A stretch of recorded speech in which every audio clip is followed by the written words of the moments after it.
Good morning. Good morning. Good morning. I'm sorry, guys. This is how time blindness works. I have been up since between 2:30 and 3 o'clock, somewhere in there. Got up. I got all my streams ready to go.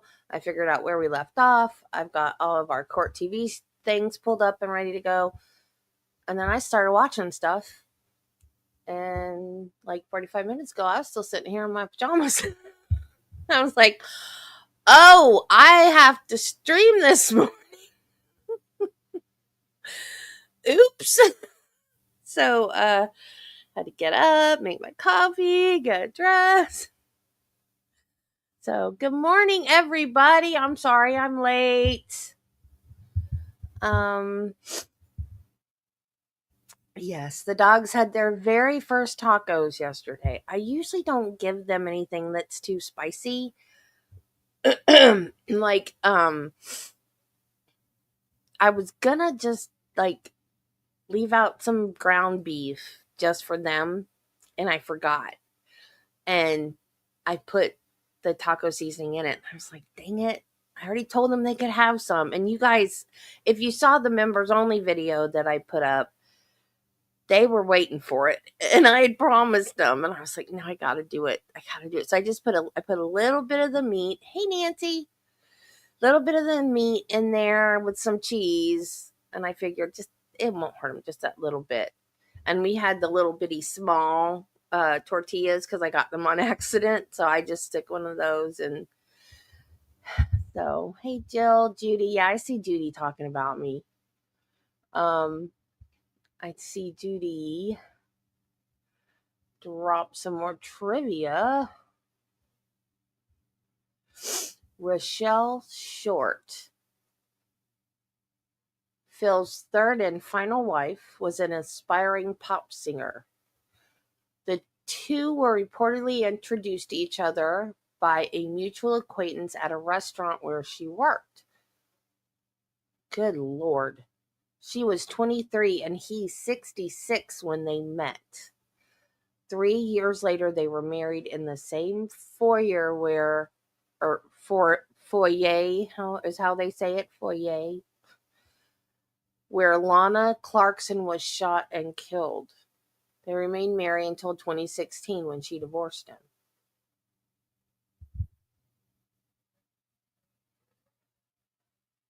Wait, when did he die? I forgot. I used to know the year. I forgot. We've been doing this for how many days now? Over 50. I've totally forgotten like the background information I knew when this started.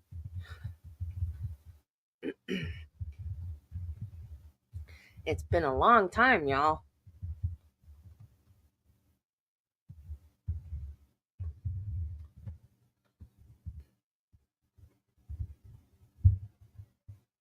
January 16th, 2021.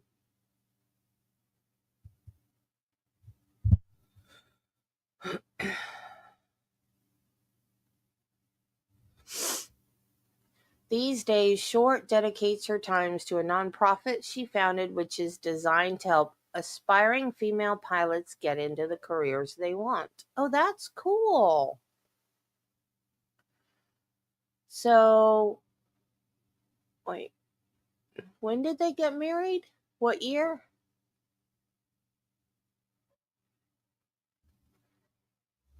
It doesn't say. But they were married when this happened? And she didn't divorce him till 2016? What was she waiting for?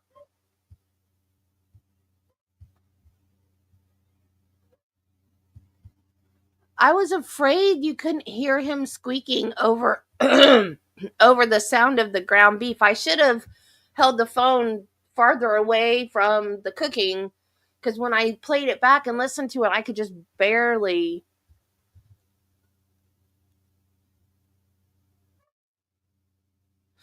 um I could just barely hear the squeaks, but he was squeaking. Oh, so they married after this happened?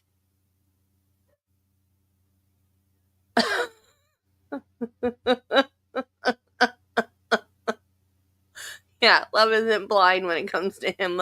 Love would have to be blind and stupid.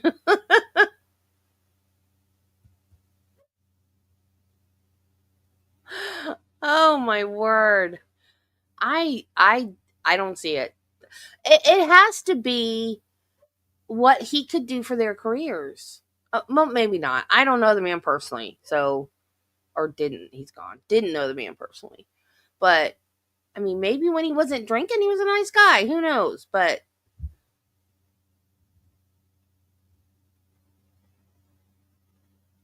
and this happened in 2003, but it went to trial in 2007. So it was after it happened, but while he was on trial. How do you marry somebody that's under investigation? Did she not know?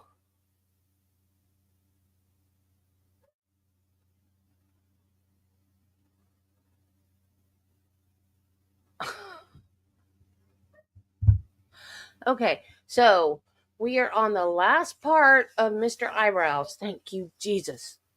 And then another witness, I forgot her name, but it's a woman. Diana Bearden, whoever that is.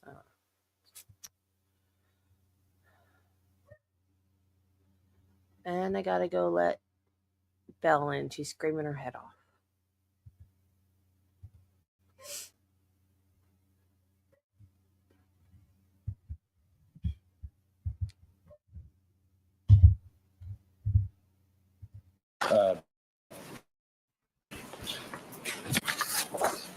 Dr. DeMaio, all of the questions and all of the issues raised by Mr. Jackson, does that change anything concluded as far as the physical evidence in this case? In other words, that your interpretation of the physical evidence, your observation of the physical evidence? No, sir. Okay. That does not. You were retained in this case, and back in May of 2006 of last year, a little over a year ago, you were there was an arrangement made where the experts for Mr. Spector were allowed to view and examine the physical evidence. Is that correct? Yes. And you were present for that examination. Is that Yes. true? And that was at the Los Angeles Sheriff's Department Crime Laboratory? Yes. Okay. And other people that were there were Dr. Lee, Mr. Kish, Mr. James, Dr. Bodden, and even some other people. Is that true? Yes. Okay.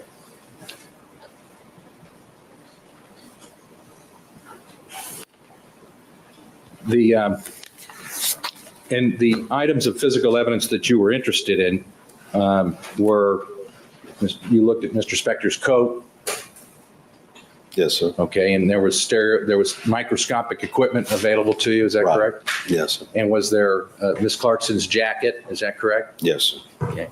And then after that, there was a criminalist there, and you asked the criminalist to collect certain tissue samples that you had a interest in looking at under a microscope. Is that correct? Yes, sir. And part of your expertise as a pathologist is to look under a microscope and look at tissues. Is that true? Right. Essentially, that is the whole basis of hospital pathology. And as I said, that's all a hospital pathologist does his whole life.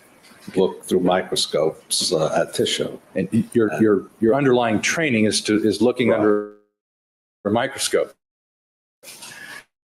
That's it. And you know what you see when you look under a microscope. Is that correct? Oh, yes. Okay. And get tissue is it like 50 to 1 or? Oh, no. You have, the eyepieces are 10, and then you have heads. I guess that's the terminology. And so you'll scan generally at about 10, which is 10 times 10 is 100. Then you'll go to 20, which is 200. And then 43 to 45, which is 430 to 450. And then if you want to go to oil, you can go even higher, which is like 900. When you look at cell structure, what kind of magnification do you look at? If you want to see the individual cell structure, you're going to have to go to at least the 4,500, 4,300. You can if you scan at about 10, which is 100, you'll see little dots, and of course all of these are stained. I mean, so you're looking at different colors too. So you see little dots, and then you go to 200, and you can see the individual cells and the structure of the tissue and such.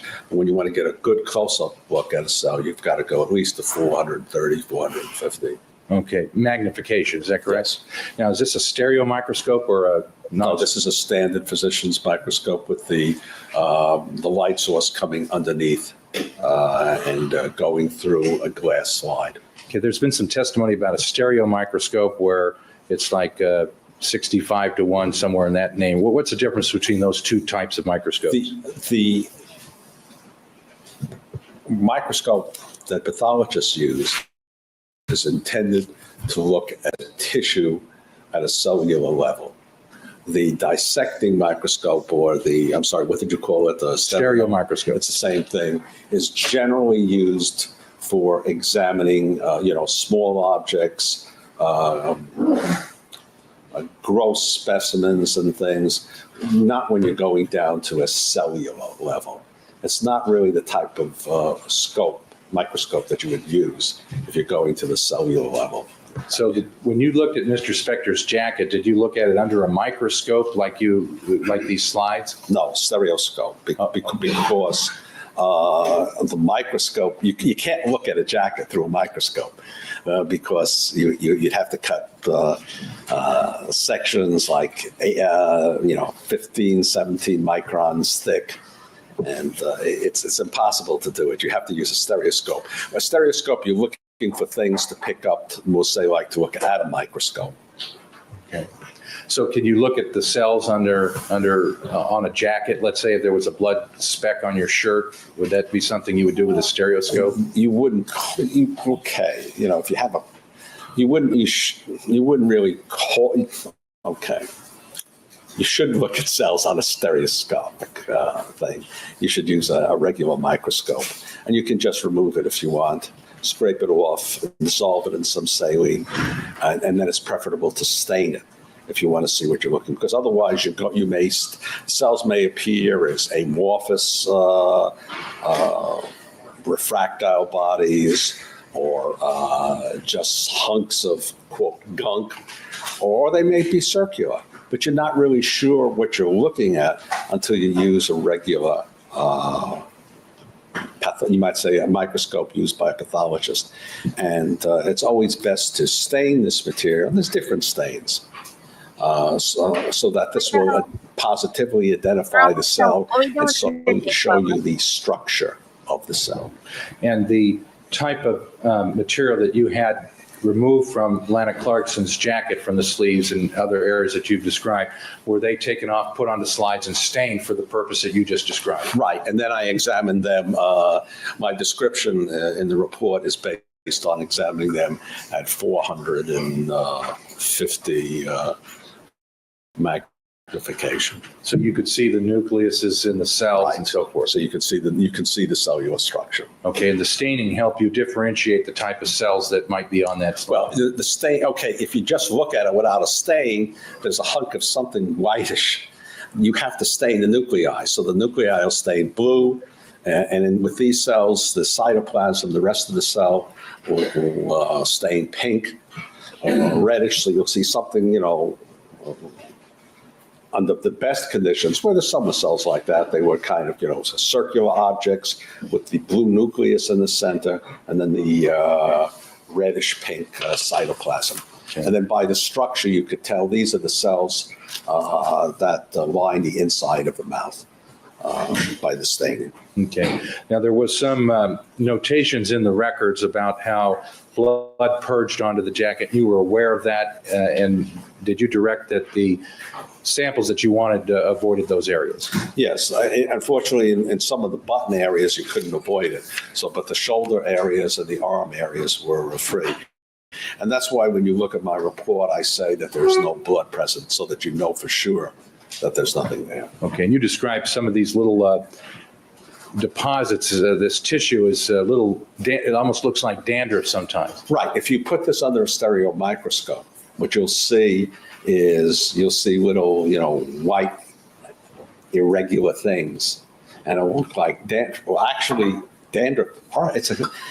Dandruff is cells. If you take your dandruff up, Good God. put it on a slide, We're not here about dandruff. put stain on it, you'll see it's cells. That's what dandruff is. It's just it's a desperately shed skin. And so really dandruff is in our cells, clumps of cells. Dermal cells that have died and flaked off. Right. Okay. And this wasn't actually dandruff. It was actually cells from the inside of the mouth. No, these right. You can tell, some of them were scrunched up together, but in other areas you had like it's a pavement, and you could look at this and you know that this could come from certain areas. And in this case, these were the lining cells of the mouth and the nasal cavity. Well, mostly the mouth. Okay. Thank you. If I could just have 1 minute, I think I'm almost done.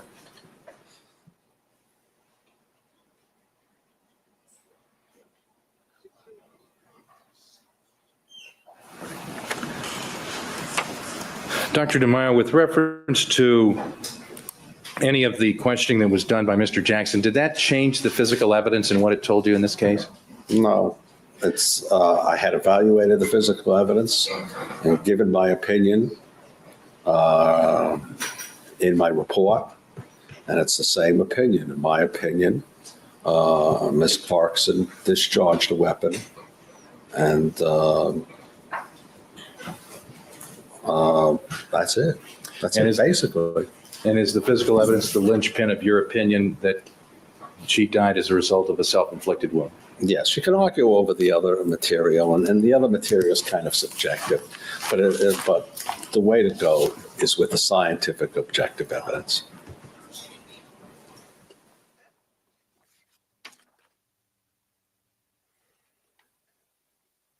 Some days he barely shakes, and other days he shakes like crazy. Dr. DeMaio, do you have any information you could tell the jury just as a kind of a general statistic, We have a new member emoji. if you will, how many cases you write reports on where for whatever reason somebody doesn't follow up on your opinion, don't come and testify, or is it like 5%, 10%, 50%, or do you know? I would have no idea. Most times I'll discuss the case with the attorney and he'll say, "Thank you very much. I'll be back in touch." And you never hear from them again. It's a lot of the child abuse cases that people want me to testify to. After I tell the attorney what I think, I never hear from them again. And in gunshot cases, you've consulted with people and they didn't call you again either. Is that correct? Occasionally. And Dr. DeMaio, in this particular case, do you have any interest in the outcome? Do you feel that you have any interest in the outcome of this case one way or the other? Objection. That's a question for the jurors. It's improper to ask this witness. Oh, I think he can say whether he feels he has an outcome in it. I think he can answer Whether that. he feels that he's biased? Yes, he can be asked that. Okay. Objections are ruled.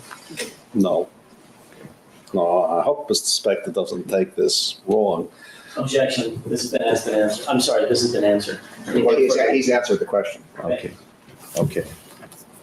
Thank you. Nothing further. Thank you, recross.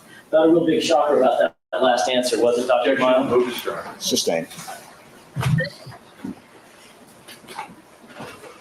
Let's talk about some of that physical evidence real quick. Yes. Jamie Lintemood, Mr. Plord asked you about Ms. Lintemood and her determination that there was back spatter that she saw on the back of Lana Clarkson's hands. And do you remember how she described that? Dr. DeMaio, I'm asking you from your memory. I'm not asking you to... From my memory, just some small blood stains on the back of the hands. Okay, she described it as what she considered to be high velocity back spatter, correct? I don't know if she used the term or not. Do you know where she said she found it, doctor? She said it was on the hands. Do you know where on the hands? I think she said the back of the hands. Okay. Does it sound right to you? She described the back of the hands, meaning the wrist area where I'm pointing here, where my watch is here. That would be the back of the hands. Okay, and of course that back spatter, if the bloodletting event was in fact Miss Clarkson's mouth area, that would be consistent with her hands being up in this area, showing the back of the hands toward the bloodletting event. Is that correct? If the hands were up in that position, if you're talking just about back spatter, and she said it, yes, except for that stain though that was going the other way. Okay, which was not in fact high velocity back spatter, but was lower velocity or medium velocity back spatter because it was larger and shaped like an exclamation point, correct? The problem is I don't know what she means by high velocity blood spatter. Okay, I think you'd have to ask her. All I'm asking you is, are you aware of where she said this back spatter was? An area on the back of the wrist here and the back of the wrist here, indicating the back of my left and right wrist, correct? Yes, yes. Which of course is consistent with Lana Clarkson's hands being, the back of her wrist being exposed to the bloodletting event, which would be her mouth, correct? Yes, sir, if you consider that isolated, yes, sir. Thank you. You also indicated that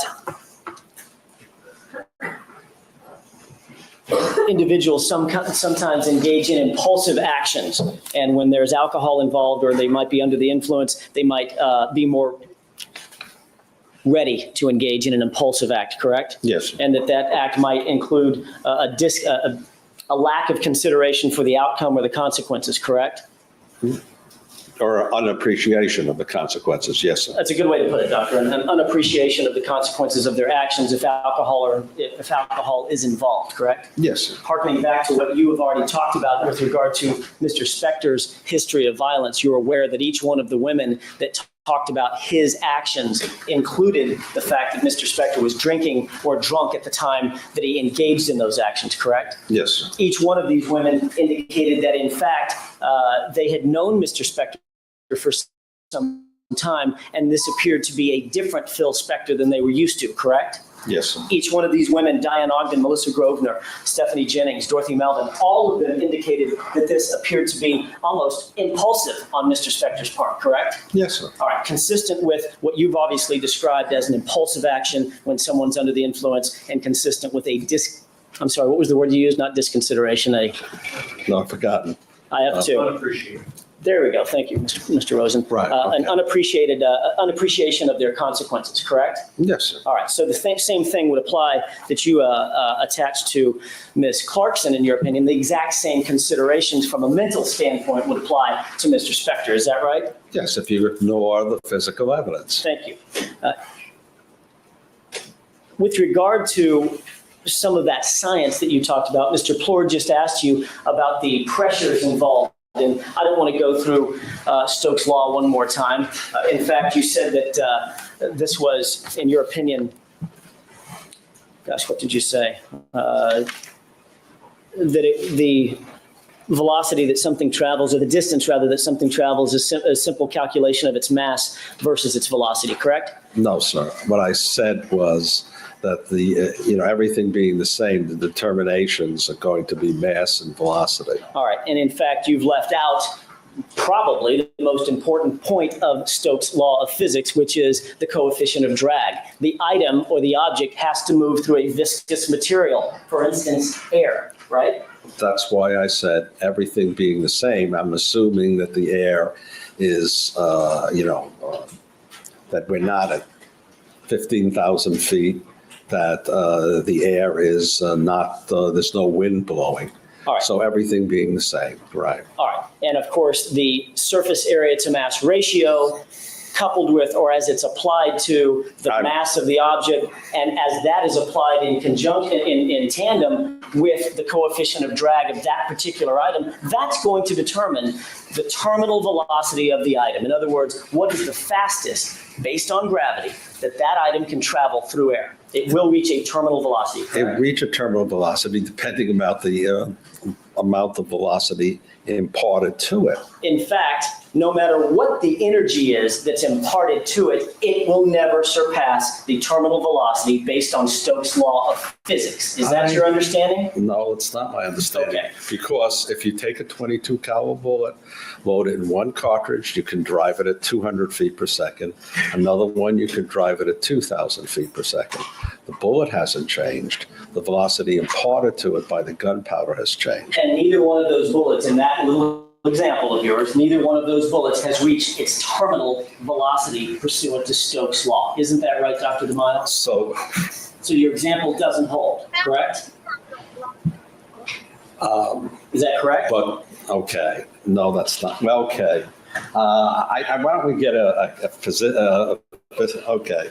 A physicist? No, well, That might be good. the problem basically is my Your Honor, opinion is withdraw the based on the question. facts. Well, but you asked it now to withdraw. I'm going to allow him to answer. All right, fine. If you can. Look, I told you that, it's kind of like the bumblebee that's not supposed to be able to fly but can fly. I know what happens when you shoot a gun in somebody's mouth or shoot a gun with a person's head. And I know the blood comes out and it goes 4, 5, or 6 feet. I am not a physicist and I cannot do the calculations to tell you why. But I know what happens. I know the blood goes there because I've seen the blood. Now, At this point, Your Honor, the question has either been answered, or I don't know if it has, but everything else would be non-responsive. I think he's answered the question. Thank you. Let's talk for one quick second. Again, I don't want to belabor this point, Dr. DeMille, but let's talk about those pressures Mr. Ford asked you about, the chamber pressure versus the muzzle pressure versus the pressure inside Lana Clarkson's mouth. Now, you've told us that the chamber... That was so funny. I'm sorry, but that was... See, this is why we take the good and the bad. That was so funny. Okay, blah, blah, blah, okay, blah, blah, blah, okay. Your Honor, I withdraw the question. No, I'm going to let him answer it. AJ's just, okay, if he can. That was just so delicious. I love that. Chamber pressure of a Colt 38 is somewhere between 15 and 20,000 PSI, correct? yes, sir. The muzzle pressure drops down drastically once the bullet moves from point A to point B into the barrel down to 5,000 PSI, correct? Yes. So it sheds 2/3 of its pressure just from moving from the chamber to the barrel, about half an inch, correct? Right, taking into account the cylinder gap, too. Correct. And then, when the bullet leaves the barrel, I'd like you to tell this jury exactly what the mouth pressure of the gases in Lana Clarkson's mouth was after those gases have left the muzzle. Can you tell us that? That question was asked, and I told you, no, I can't tell you, no one else can. It But we cannot know be that answered, the can it? pressure was sufficient to throw the teeth fragments or the 10, 15 feet. So we know that what the pressure can do with the fragments from the caps. Yeah. So there is sufficient pressure to drive things a long distance. And of course, Doctor, that takes into consideration the fact that gas finds its own medium. In other words, gas will expand at an equal rate in all directions, correct? It's not discriminating. Right. Is that right? Except, well, okay, in all directions, but of course it's going to, if you have open orifices such as the nostrils and mouth, it's going to be directed towards there to escape. And that's why if you stick a pin out in the balloon, the gas escapes. And the pressure in the mouth, and the way that the gas dissipates in the mouth, it's almost instantaneous, correct? Oh, yes. I mean, it happens that quick. Yes. Done. As soon as the gun is fired, it's done, correct? Yes, sir. And gas is not discriminating, correct? As far as the direction it goes. That's correct. And you're aware that of the 32 teeth in Miss Clarkson's head, the other 30 were not broken. Is that right? Right. I don't expect them to be broken. Thank you. With regard to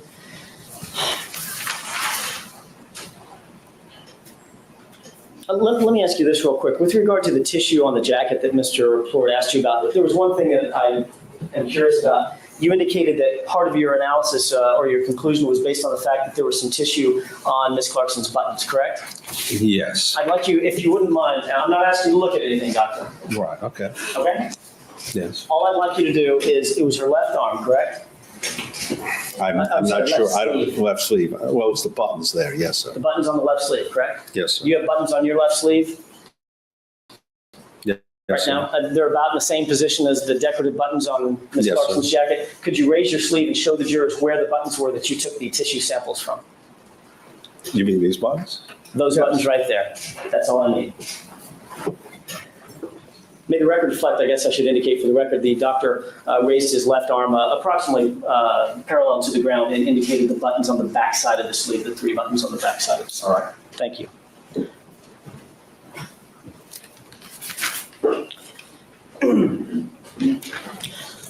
Doctor, I just have a quick final point.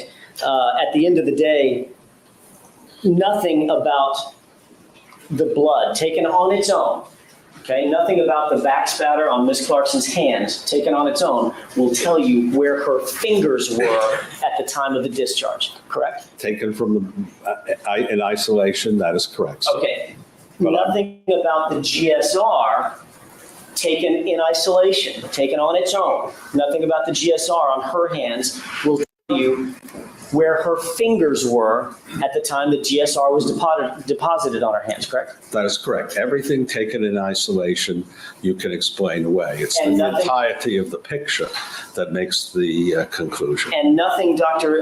DeMaio, about the GSR on Mr. Spector's hands. Let's be fair about this. Nothing about that will tell you where his fingers were at the time the GSR was deposited on his hands, correct? Correct. Everything taken in isolation means nothing. It's when you assemble all the pieces that you get the picture. Nothing about the tissue that you found on Miss Clarkson's jacket taken on its own will tell you where her fingers were at the time of the time the tissue was deposited on that jacket, correct? Everything taken by itself doesn't, you can have multiple explanations. It's when you Okay. put everything together, you get the picture. Then let's talk about putting everything together. You're aware of certain objective evidence in this case that you reviewed that no one takes issue with, correct? There are certain objective evidence or are certain sets of objective evidence that no one takes issue with, correct? Yes. For instance, that this took place, I'm not trying to trick you, Dr. DeMaio. I'm just asking, like, that it took place in the foyer, correct? Yes. All right, let's talk about a couple of points. But that's not scientific evidence. I'm That's asking not- about objective evidence, Dr. DeMaio. My question was simply, there is certain objective evidence that nobody can take issue with, correct? Right. Thank you. I want to talk about a little bit of that objective evidence and ask you if you agree with this. There is certain evidence that you are aware of, having gone over all the notes in this particular case, and that includes the fact that Ms. Clarkson was killed in Mr. Spector's house, correct? For instance. Objection beyond scope also. Overruled, all allowed. Is that right? That she died in the house. That's correct. All right, using your word that she died at the hands of Mr. Spector's gun, correct? That appears to be the case, yes, That sir. the gun appeared to be associated with the bureau. We've talked about that, correct? Yes, sir. There was a holster in the bureau right next to where she died. Right. That holster fit the exact make and model of that gun. And I said I thought the holster was associated with the gun, yes. Thank you. And the gun was loaded with bullets, both plus P and spear ammunition that was associated with other ammunition found at other places in Mr. Spector's house, correct? Objection. Jim will give an argument. Overruled. Yes. And Mr. Spector had invited Ms. Clarkson to come home with him that night. She was not there as a burglar or something. She was there on his invitation. Is that right? Yes, sir. Overruled. She was a stranger in his house, correct? Yes, sir. She had never been there before.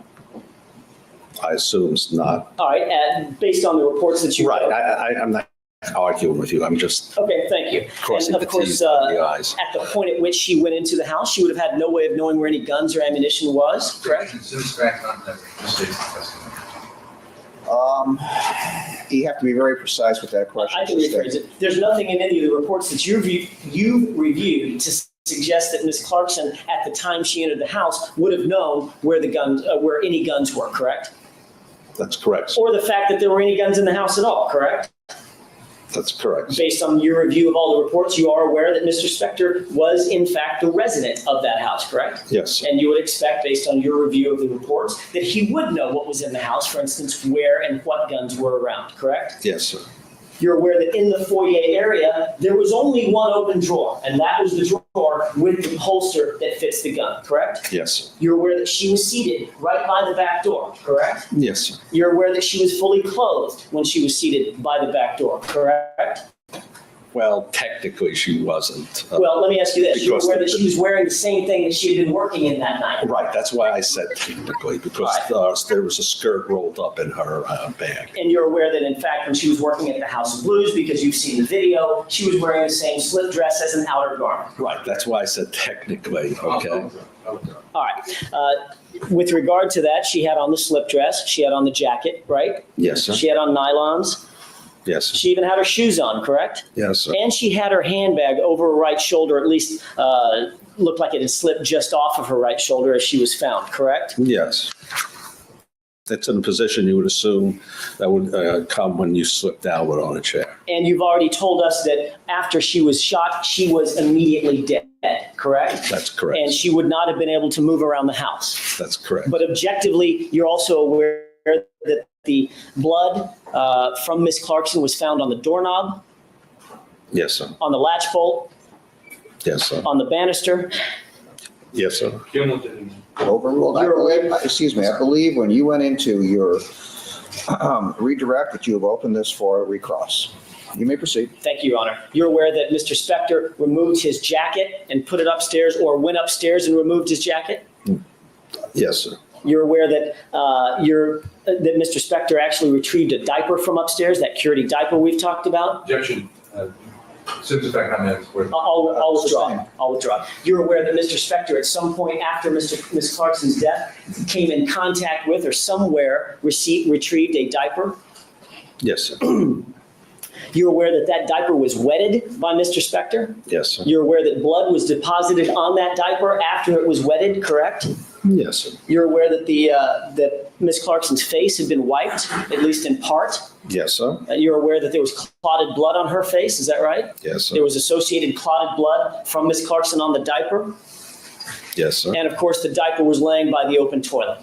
Yes. All of those things objectively you're aware of, correct? Yes. You're aware that Mr. Spector, in fact, was in the residence for some 40 minutes before he was actually arrested, correct? Yes. And you're also aware, are you not, Doctor, objectively, that there is no evidence that Mr. Spector ever called 911 or called for an ambulance, correct? Yes, sir. You're aware that finally the jacket that Mr. Spector had been wearing throughout the evening and that he was seen wearing throughout the evening did in fact have Lana Clarkson's blood spattered on it, correct? Yes, sir. Now those are objective facts that you took into consideration in coming to your conclusions, are they not? No, sir. You didn't consider those facts, Dr. DeMaio? Those facts do not lead to the conclusion as to who held and who fired the gun. They're objective facts, but they have nothing to do with who fired the gun. The determination of who fired the gun is based on the intraoral wound, the tissue fragments on the shoulders and arms, the blood on the hands, and the gunshot residue. Whatever the things that you mentioned really do not tell you who fired the gun. And the whole question in this trial is who fired the gun? And you just told us, Dr. DeMaio, that taken on its own, the GSR doesn't tell you that, the blood doesn't tell you that, the tissue doesn't tell you that, and the fact that this is an intraoral gunshot wound does not tell you who fired the gun, does it? But these are objective scientific facts That don't relate- tell you the Excuse answer me, to the sir. question. Excuse me, you haven't allowed him to answer this. These are objective scientific facts that help you determine who fired the gun. Whether there's blood on the door or not doesn't tell you who fired the gun. Who fired the gun is determined by the nature and path of the wound, the intraoral nature of it, the gunshot residue, the blood, and the tissue. Everything else may be true, but it doesn't tell you who fired the gun. And that's what the whole trial is about. And Dr. Who DeMaio, fired the gun? And Dr. DeMaio, you just told us, have you not? You've told us once, you've told us twice, you've told us 5 times, have you not? That the GSR, the blood, the intraoral gunshot wound, and the tissue all can be consistent with Ms. Clarkson having her finger on the trigger, and it all can be consistent with Mr. Spector having his finger on the trigger. Correct or not? When you take, Is that right or is that wrong, Dr. DeMaio? Right or wrong? It's a simple yes or no answer question. That's kind of, First of all, if you can answer the question, and then if you need to explain it, you'll be given an opportunity. First of all, can you answer the question? All of that can is answer the consistent. quick question, but I need to explain my Well, answer. first, give your answer, and then we're going to allow you to explain. Yes, All of that can be consistent with Mr. Spector having fired the weapon, correct? yes, if you take each in isolation. Thank you. That's all I have, Your Honor. Okay? Redirect. And Dr. DeMaio, if you don't take each in isolation, your answer would be no. Is that correct? The thing is you can't take, it's kind of like saying a person is a tooth, is a nose, is an eyebrow, is hair, is a right finger. A person is a whole entity of multiple things put together. In this case, to determine who fired the gun, which is the whole question in this trial, you have to take the scientific evidence, assemble it like a jigsaw puzzle, and then you look at the picture. And the picture says that Miss Clarkson fired the gun and that Mr. Spector did not. Just to briefly, I'm going to try to get this done in a few minutes, Dr. DeMaio. Each of the incidents that Mr. Jackson talked about with Ms. Melvin, Ms. Ogden, Jennings, and Grosvenor, each of those instances, no gun was alleged to have been fired. Is that true? That's true. And regardless of that, even if a gun was fired, that wouldn't change the physical evidence in this case. It doesn't change the physical. The question is who fired the gun, and the physical evidence says that she fired the gun. In this case, it's clear that this rag, which was a diaper, was used, and obviously Mr. Spector wiped the face of Ms. Clarkson after she fired the gun. Is that true? That's true, sir.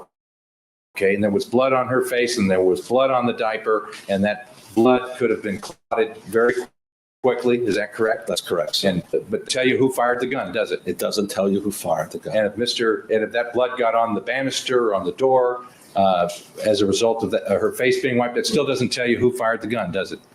That's correct, sir. Now, scientific evidence tells you who fired the gun. Now, Mr. Jackson talks about Ms. Clarkson and Mr. Spector not being well acquainted, being strangers basically until that evening or that morning. That doesn't tell you who fired the gun, does it? No, sir.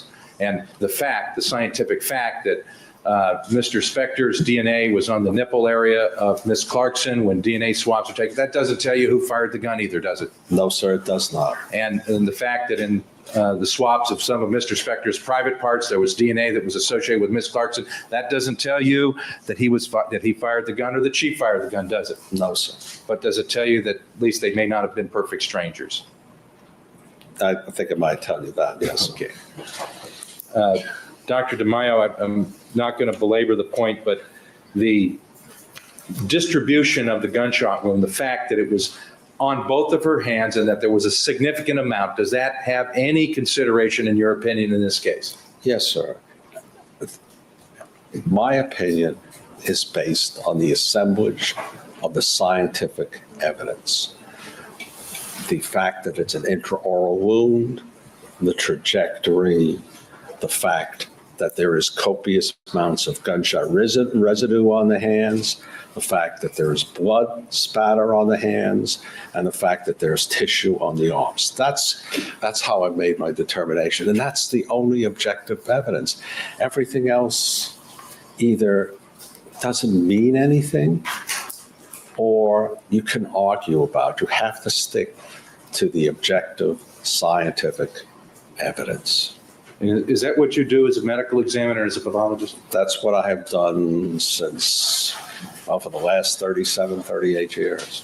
Whether I like it, Mr. Spector likes it, Mr. Jackson, Mr. Dixon, or anybody else likes, that's what you do. That's what I do. Your witness. Actually, thank you. Recross. No, Your Honor. Thank you. Thank you. Subject to recall, thank you for being here. You may step down. Thank you, Your Honor. Do you have other witnesses? Yes. Anybody on the jury need a break? Otherwise, we're just going to go to, we do? Okay, let's take a quick, about 10 minutes max so we can get some witnesses on. Keep in mind the admonition. Okay, this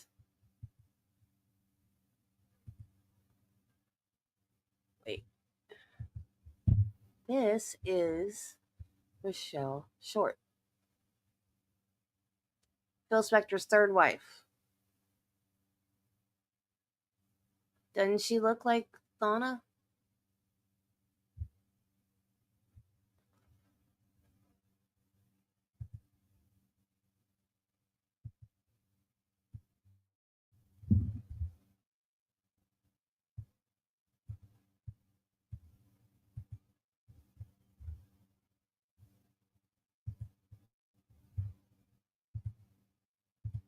My name is Diana Velarde, first name Diana, last name B as in Victor, Barde. All right, thank you. You may proceed. Thank you, Ms. Lori. You were what is called a jailer for Alhambra in 2003? Yes. Okay. And tell us what it was. A jailer is where we booked and we do booking process. We do fingerprints, photos, logins on property, pretty much. Okay. And you were the officer who fingerprinted Mr. Phil Yes, I Spector? did. And that was on February 3rd, 2003? Yes, I did. And you filled out a booking and property record? Yes. Okay. Your Honor, may I have an exhibit marked along? It would be septuple K. For if any jurors are keeping, there is a septuple J that was marked outside your presence. And so don't worry about that. So we're now on to K. Okay.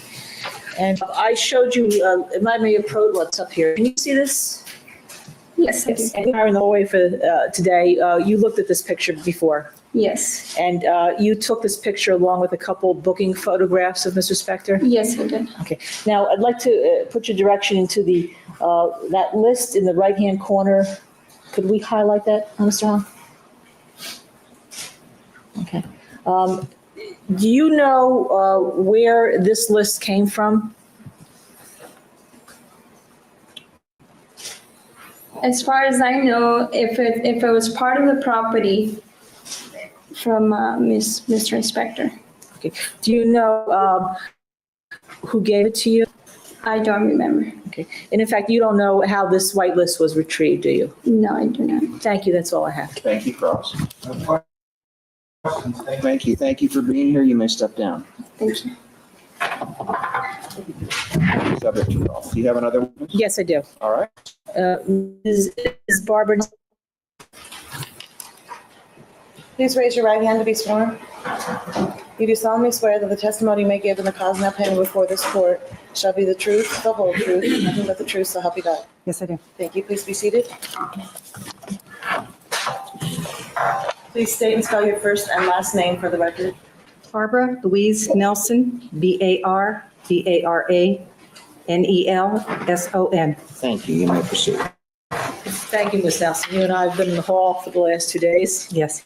Just, Your Honor, yesterday was her birthday. She was sitting here. Happy birthday. So you had to spend your birthday in a. Oh, that's all right. Thank you. You were an investigator for the coroner's office in 2003? Yes, I was. Okay. And you actually went to 1700 Grandview Avenue? Yes, I did. And about what time did you arrive at 1700 Grandview Avenue?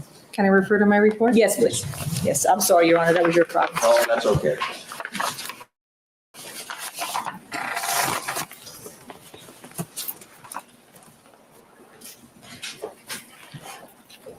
I arrived at 17:35 hours, which would be 5:35 in the evening. Okay. And as an investigator with the coroner's office, in the ordinary course of duties in 2003, did you take information from people at the scene? Yes, I did. And why do you do that? I correlate all the information plus my observations in a report for the physician. Okay. And do you take hearsay statements from people?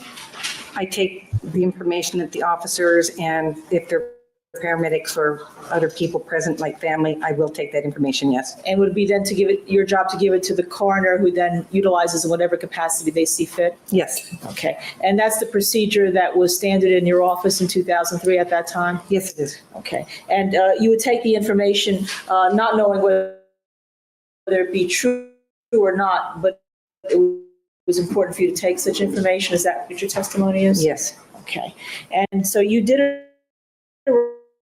arrive at the scene, and when you arrived at the scene, did you learn the police made entry to the home? Yes, And what time was it your understanding that they made entry into the residence? approximately 12 hours prior to my arrival. And you put a specific time on your report as to when that was? The time they entered, Yes. I don't believe so. Could you refer, if you could, to your County of Los Angeles Department of Coroner Investigators narrative and look at the bottom and just read it to yourself, the bottom paragraph?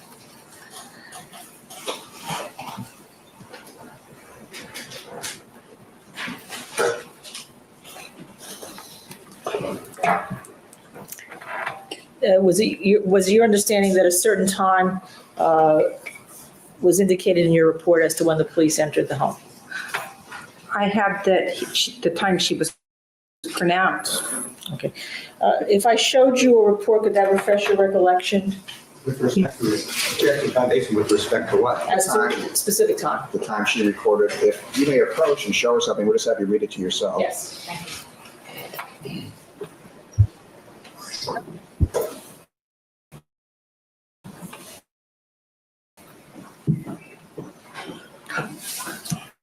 Thought we were going to get through all of that one today, but we'll have to finish it tomorrow because it is 9 o'clock, so we need to go to Massachusetts, unfortunately. So thank you guys for coming out. If you're not going to head over to Karen Reed with us, then I will see you tomorrow morning for more Phil. And if you're going to Karen Reed, let me make a portal because I forgot to do that again. Should have done that at 3 o'clock this morning when I did all the other stuff. That then I forgot that I had to stream for some reason. I didn't forget, I just lost track of time.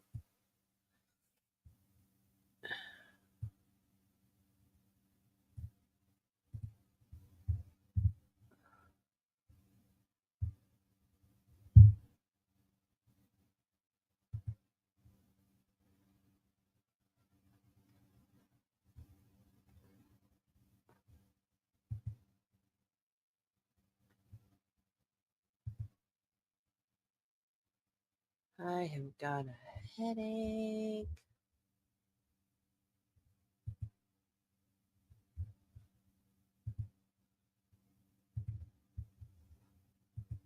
Okay, portal made. So that should get you over there. And if you're going to go over there, I will see you over there. If not, you guys have a good day. And I will see you in the next one. Bye.